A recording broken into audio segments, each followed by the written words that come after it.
Author update for the week, and this one's going to be a little vulnerable, and I'm going to give you the real numbers today because I think the real numbers are the only ones worth sharing. My challenge launch wrapped up just a couple days ago. I ran it to try to build this momentum around the blended home. Registration was open, I promoted it, I showed up for it, and here's what happened. 28 people joined my email list. Yeah, I mean, we all got to start somewhere, right? There was no engagement during the challenge, which made me sad. There was no sales, which made me also just as sad.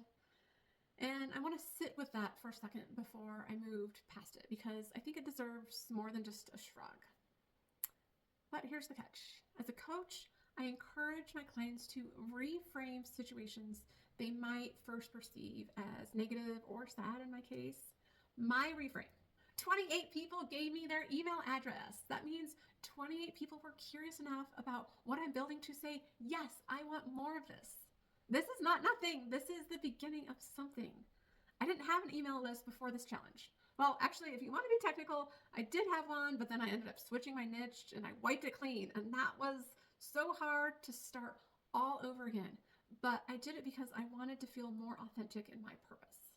And now, starting over, I have 28 people who are my purpose, who value that. The sales will come in when the relationship deepens. And the relationship deepens through showing up consistently, which is exactly what I'm doing here and on every day of the week. This is how it starts. Not with a launch day explosion, which obviously that would be amazing, but it doesn't happen. And it really is really rare if it does happen. It starts with my 28 people that said yes. What I would have loved sales? Yes. Was I disappointed for a minute?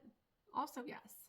But I've been in this long enough to know that the authors who quit after that first quiet launch are the ones nobody ever hears about again. The ones who keep going, who treat that slow start as data instead of a verdict, are the ones who eventually have something to show up for it. And I am choosing that second path.